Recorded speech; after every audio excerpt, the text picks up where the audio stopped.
You ever watch someone light their whole life on fire because they think they're starring in a midlife crisis rom-com?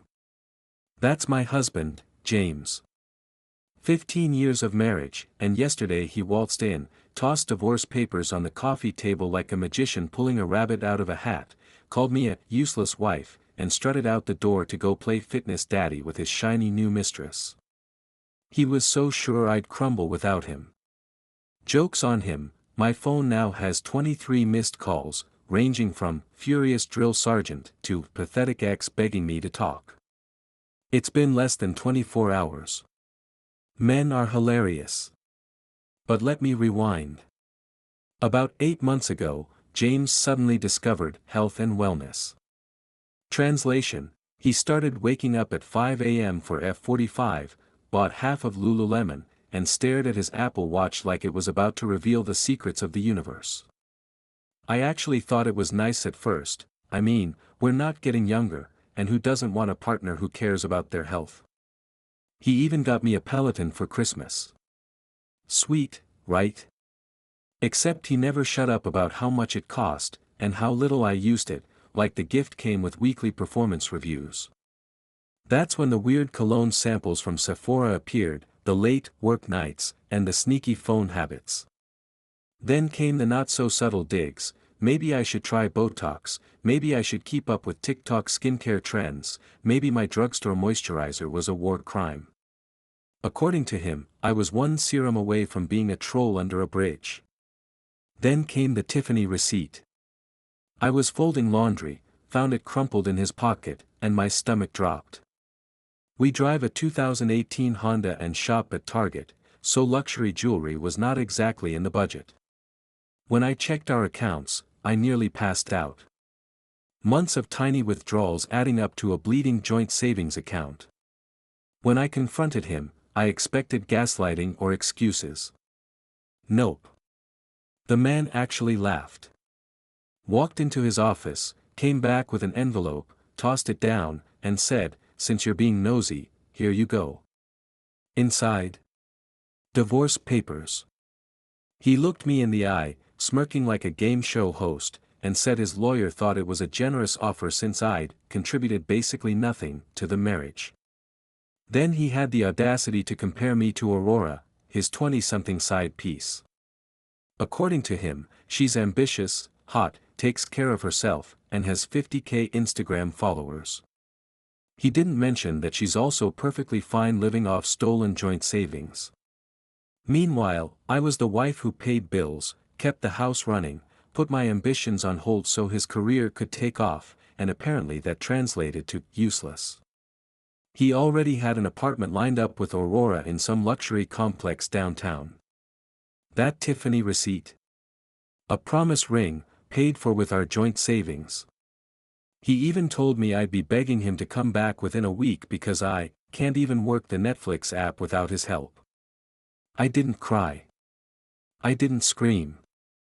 I just sat there, stone-faced, while he packed his suitcase like he was leaving for a business trip.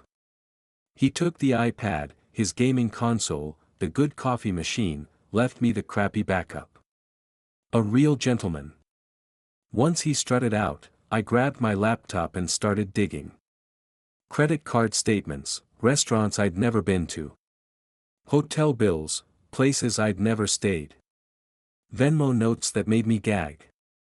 I called my sister Vivian, and she came over with snacks and spreadsheets.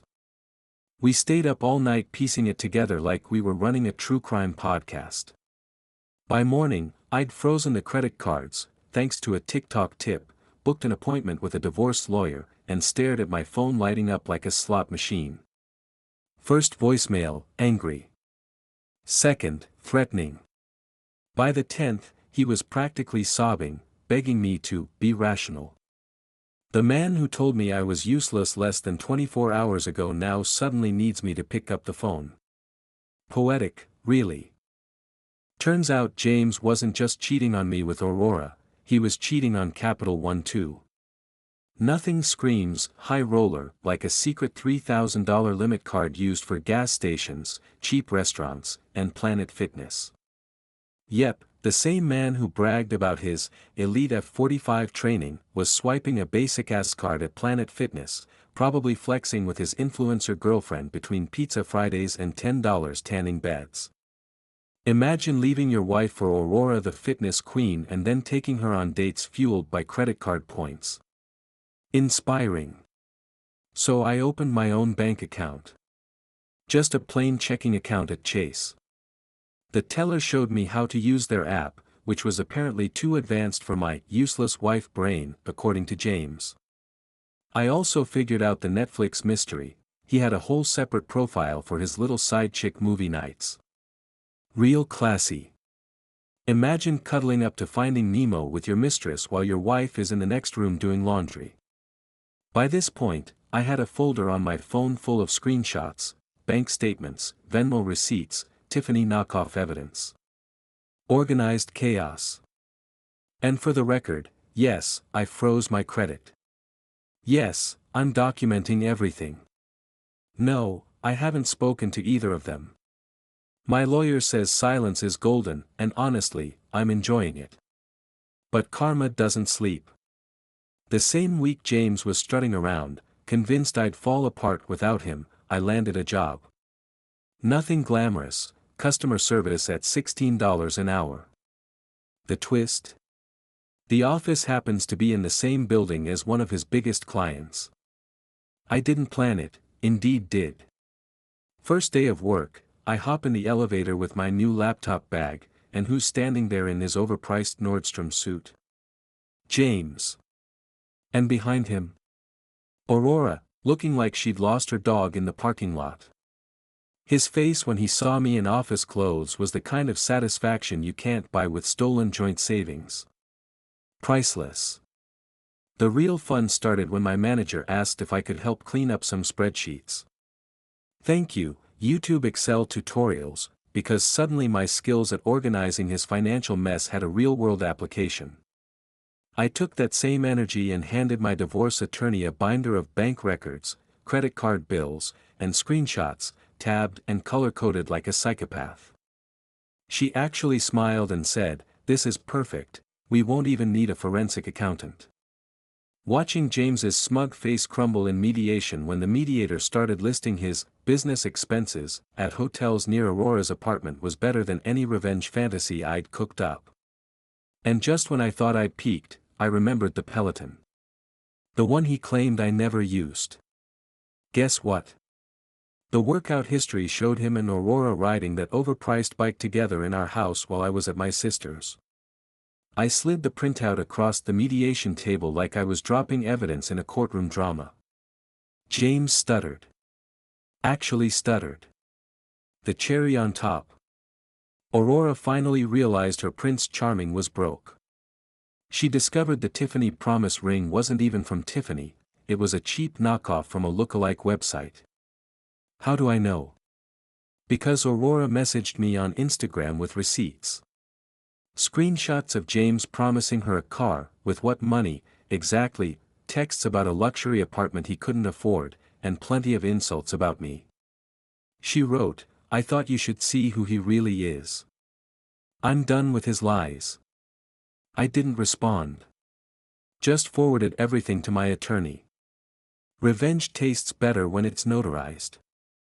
Then came the bombshell, James's mom called. She apologized for enabling his behavior all these years and casually dropped that he'd been fired. Not because of me. Because he'd been charging his dates with Aurora to the company card. That Nordstrom suit. Business expense. Cheesecake Factory dinners. Business expense.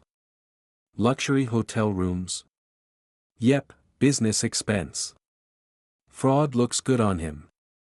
I won't lie, part of me wanted to plaster the receipts all over Facebook and let our small town roast him alive. But I didn't need to. He was doing a flawless job of torching his reputation without me. So I focused on my own little life. Moved into a studio, bought plants from Home Depot, they're still alive, thank you very much, mounted a TV by myself, praise be, YouTube, and even started cooking meals that didn't come out of a microwave. Turns out I'm not completely useless in the kitchen, despite James's favorite insult. The sweetest moment was when he tried crawling back again, creating new Instagram accounts to message me. Instead of anger, I just hit spam and went back to watching a pasta tutorial. The silence afterward? Better than any argument. And just when I thought it was done, karma came back for an encore. I was grabbing coffee at Starbucks when I overheard two people at the next table gossiping about a guy who got caught charging personal expenses to company accounts. I almost spit out my latte when I heard James's name. Turns out, this wasn't his first rodeo, he'd been pulling the same stunt at his last 3 jobs. How do I know? Aurora again. See, once James's promises of luxury apartments and cars evaporated, she decided to burn him down herself. She had photos, screenshots of him bragging about his expense hacks, saved receipts, even selfies of him laughing about it. She made a TikTok. Just a casual story time about dating a fraud, but with enough receipts peeking into frame for his ex-coworkers to connect the dots. It went viral in our local circle. Suddenly, James wasn't just the guy who left his wife for a younger woman, he was the broke fraudster on TikTok. Meanwhile, I had my own little victory brewing. Remember that joint account? You know what hits different? Returning your cheating husband's mistress gifts on Amazon and watching the refunds hit your card. James had been using my account to play sugar daddy, so I went full petty gremlin and returned every item still within the return window. Aurora's trinkets got shipped back to Bezos, and the money landed neatly in my account. James didn't even notice until he started getting those cheerful, rate your purchase, emails, except all his purchases were already back in the warehouse. Chef's kiss. Karma really started flexing when I ran into his sister Katie at Target while I was picking up bins from my new place. Instead of awkward silence, she hugged me and spilled family tea hotter than Starbucks. Apparently, James had been borrowing money from their parents under the excuse of investment opportunities. Translation: keeping up appearances for Aurora. His parents finally caught on after her TikTok hit Facebook and got blasted at a family dinner at Olive Garden. Yes, Olive Garden. Unlimited breadsticks, unlimited rage. His dad was so furious he took back the spare key to their house. James responded with a total meltdown, messaging everyone, harassing Aurora, begging his old job, even showing up at his parents' house at midnight to explain. Spoiler: nobody cared. Then I found his shared cloud storage, which he always said I was too disorganized to handle. Guess what? A treasure chest of screenshots, conversations with Aurora from their early days.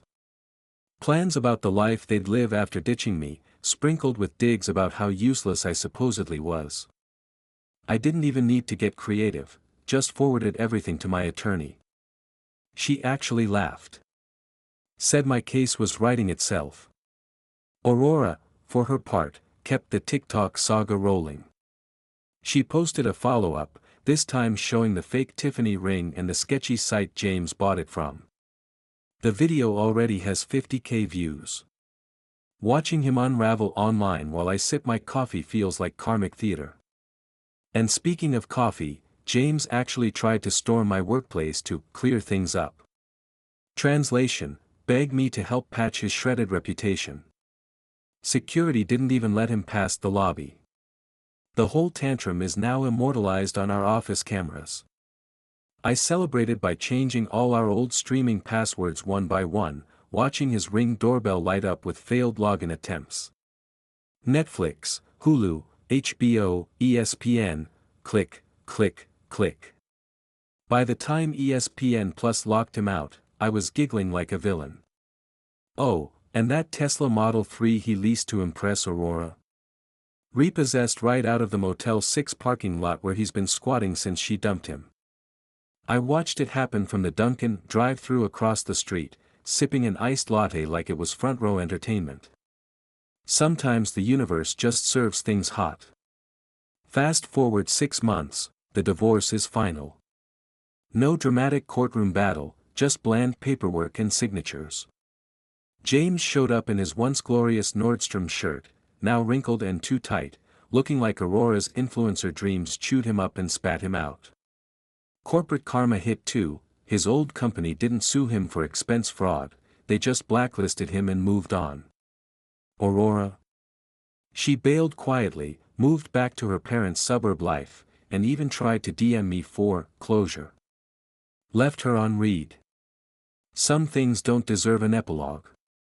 James now rents a room in a rundown share house, drives a beat-up Honda, and works out at Planet Fitness, yes, the same $10 a month gym he used to mock. We even awkwardly avoided each other in the parking lot once. Meanwhile, I got a $5 raise at my customer service job, learned to do my own taxes on TurboTax, spoiler, not rocket science, and decorated my little studio with cheap pillows Katie helped me pick out at Target. 2 of my 3 plants are still alive. I can cook actual meals without burning down the kitchen.